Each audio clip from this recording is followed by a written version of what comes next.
Ladies and gentlemen of the interwebs, Viva is going to submit a request to Rumble Studio to move the button for Close Room a little bit further away from the button for Start Stream, because Viva has fat fingers, and Viva is an idiot, and accidentally hit Close Room instead of Go Live. Hoi, oi, oi. Now that he has stopped sweating, we shall start with the story of the day, going up to Commie, Canada, for an update in what is going down as perhaps the greatest political persecution in the history of Canada. We were concerned that if they were starting to arrest the organizers, that they would come to the hotel. And my husband was there, and Mr. Bulford's wife was there. And obviously that was the last thing that I would ever want my husband to see, was to me be arrested.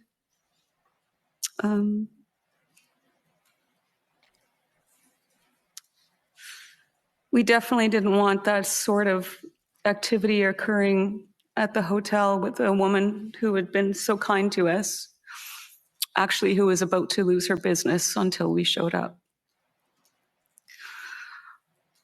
But like I said in my video, I wasn't afraid. I believe and still believe that we did an excellent job remaining peaceful, advocating for the police, advocating for respecting the police. And so we made the conscious decision to go out and ask the police if they were looking for us. We walked up to the hill, and I believe it was Metcalf, and we stopped and talked to some officers. I'm not sure what their rank was. There was two Suburbans pointed with their headlights up at the hill, and we walked up to them, and Mr. Bulford identified who we were and asked the gentleman if we heard that they were looking for organizers. We'll put it on pause there.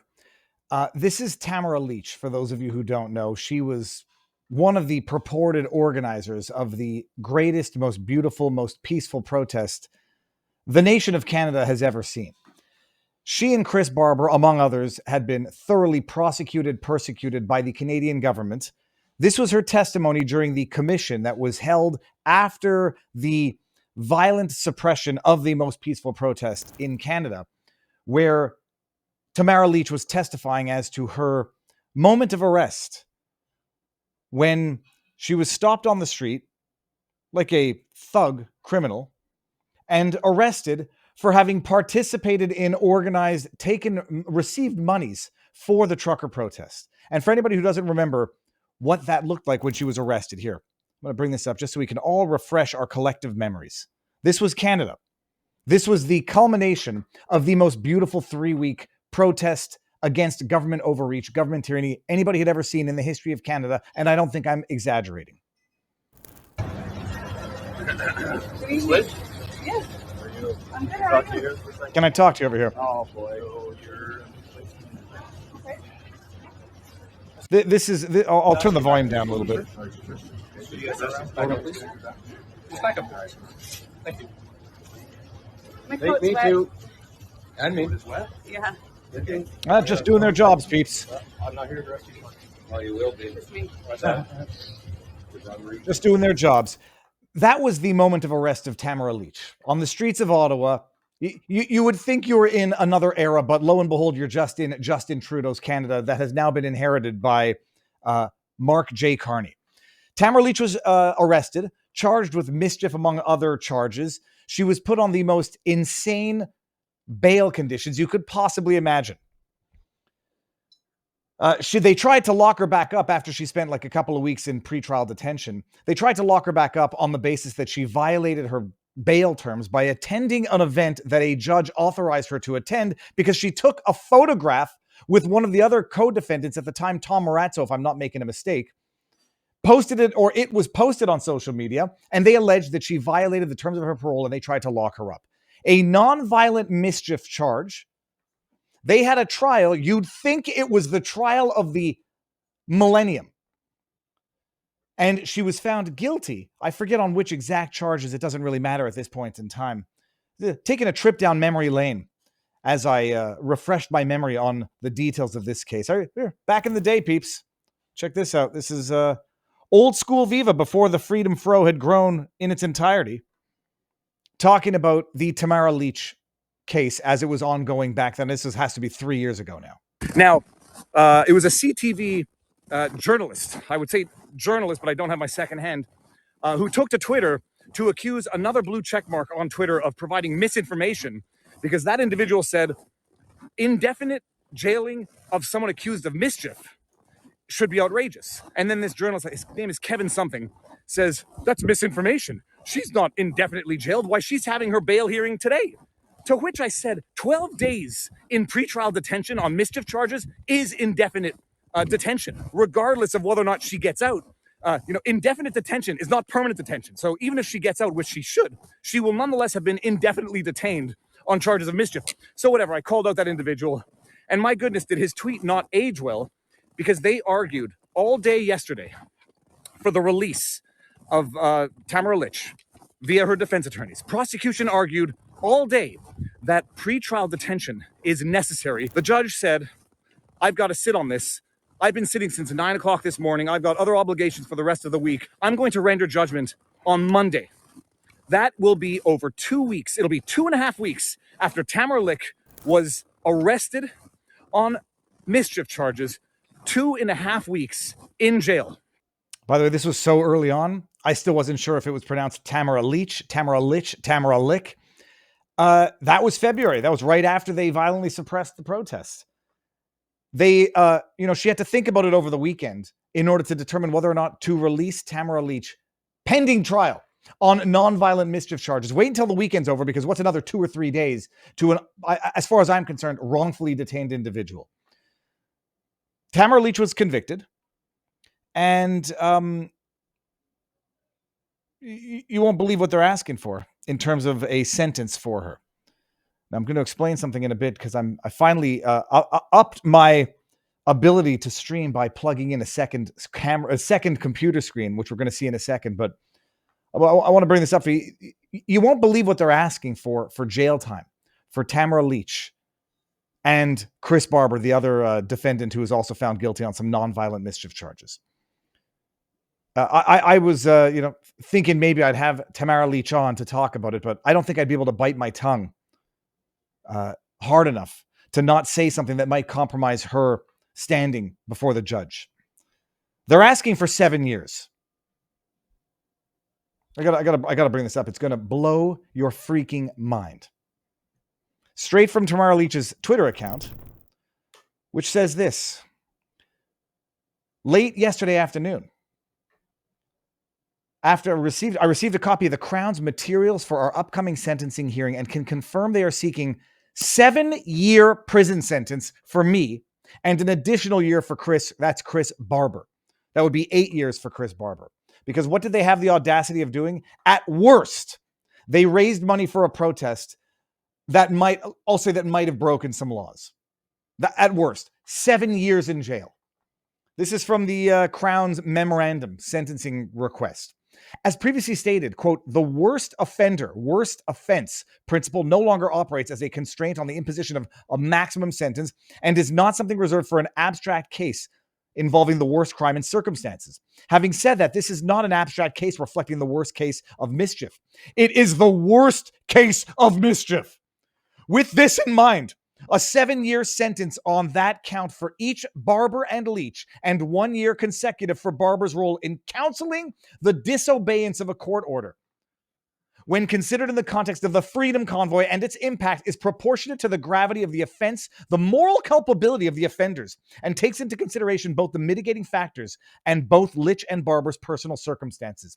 A carceral sentence is consistent with sentencing for large demonstration-related offenses and is consistent with large-scale mischief. Large-scale mischief. Who do they cite, by the way? Hugenboss. Another one of the Ottawa protesters who was railroaded by the system. They cite their own abuses to justify further abuses. Pavlovsky. They're citing Pavlovsky. Oh, and Pat King. I'm going to give myself an aneurysm or a ruptured aneurysm. They are citing their own tyrannical abuses to justify further abuses. The layperson is not going to know all of these cases. Van Hugenbos is one of the Ottawa protesters who was railroaded. Serrano, I'm not sure who it is. I don't know everybody involved in this. Pavlovsky, King, Dubé. I'm not sure if Dubé was the guy who, I don't know who Dubé is, 2018, so that's not the right one. The Crown respectfully disagrees that a higher sentence would create a, quote, chill or fear of participation in political expression. You're gosh darn right. You want that. You know, oh, we disagree. No. Wink, wink, nudge, nudge. We disagree. That's what they want. The Crown has always emphasized the importance of the right for all Canadians to be able to express themselves. As this court found, political expression is at the very heart of the values of protecting. Now lock them up. This right, however, has never existed without limitations. And then finding them guilty, the court agreed that Leach and Barber, in holding the line, committed criminal offenses. These people, and I'm not talking about Tamara Leach and Chris Barber, I'm talking about the Canadian government, cannot go to hell fast enough. Oh yeah, no. We don't want to chill free speech. That's exactly what they're doing. That's exactly what they damn well know they want to do, but not just any free speech, specifically conservative right-wing free speech. Change your name to Muhammad and go protest for Palestine, burn shit, vandalize stuff. Nobody's going to say boo. They'll beat the shit out of the reporters reporting on that. You know, change your name. They'll pay you money. They'll cut you a freaking check after they lock you up wrongfully. They know damn well what they're doing. It's not an accident. It's not a bug. It's a feature. They are gosh-forsaken tyrants of the highest order. And it sounds like finally, I've been saying it for long enough. I've been calling out the silence on some people for long enough. I called it out long enough so that they could get their asses handed to them in an election that they should have won. I'm not going to say, why didn't you do it yesterday? Although I'm thinking it. A lot of other people are thinking it. Some people can say too little, too late. I kind of adhere to Scott Adams, better late than never. You can always say, why didn't you do it yesterday? That being said, you can also reasonably say, why the hell didn't you say it during the election? Oh, that's right, because if he had said it during the election, he would have lost. Oh, that's right, if he had said it during the election, this is Pierre Poilievre, during the Canadian election, the Liberals would have gotten an even bigger stake of the government. They would have gotten an outright majority. Oh yeah, no, it was strategic silence. And I've said it from the beginning. It's not inconsistent. I believe Pierre Poilievre is a fair weather politician for good and for bad. You can go put together a Kamala Harris-esque montage. He is a fair weather politician for good and for bad in that you can sway him through political pressure to finally do the right thing. He was against, or at least not supporting the trucker protest until it was popular to do so. He then did it for about a day or two, got his breakfast morning photograph with a bunch of the protesters. Then when it became unpopular to do it, he backed right off. After the Rouleau Commission, it was no longer a COVID protest. It was an inflation protest. He's a fair weather politician for good and for bad, which means you can pressure him into doing the right thing if enough people do it. Instead of browbeating me into silence during the election, maybe you should have put a little more pressure on Pierre. Set that aside. He tweets this out today. Pierre Poilievre, at Pierre Poilievre. Let's get this straight. While rampant violent offenders are released hours after their most recent charges and anti-Semitic rioters vandalize businesses, terrorize daycares, and block traffic without consequences, the Crown wants 7 years prison time for the charge of mischief for Leach and Barber. How is this justice? It isn't. It has always been egregious persecution from day one. Some people have had the liberty of calling it out from day one. Some people have had the obligation to call it out from day one, and they were derelict in that duty. That being said, in order to put a little emphasis on what Pierre Poilievre is talking about, because I just, go pull out the first, just put in murder, something, and wrong, given a weak sentence, given a light sentence, put in the words murder, accused murder, kidnap, rape, whatever, and probation, Canada, you'll get no shortage of people who were let out. The dude who ran his van into protesters in Winnipeg was let out on bail. Here, Viva Fry to Viva Fry. A man who kidnapped a woman who was later murdered got less time in jail than what they are asking for Tamara and Chris. The Canadian government is the enemy of the Canadian people. This is from Inside Hamilton. Toronto man gets probation for role in kidnapping of Brampton teen later murdered in Milton. Tawan Mohammed pleaded guilty to kidnapping and spent 5 years in custody prior to sentencing. They gave him 1 year probation. The examples are too numerous to enumerate. And it's about time, maybe, Pierre, put it on blast. Maybe tag J.D. Vance. Maybe tag Donald John Trump. When they're locking up people for social media posts in England, and you get the vice president of the United States saying, I'm not sure what we have in common with Europe anymore. It's not worthless. It's actually kind of good. And at some point in time, there's going to be enough fodder for the American government to say, if we wanted a mini China north of our border, cooking up fentanyl, importing terrorists who cross over into our border, if we needed a national security threat and wanted a mini China, we could cozy up to China too. So they want 7 years for Tamara Leach, and they want 8 years for Chris Barber for nonviolent mischief, for having participated in, I dare say, even organized a protest. They're still facing that $300+ million civil lawsuit in that corrupt judiciary of Canada. But that's what's going on in Canada. It is enough to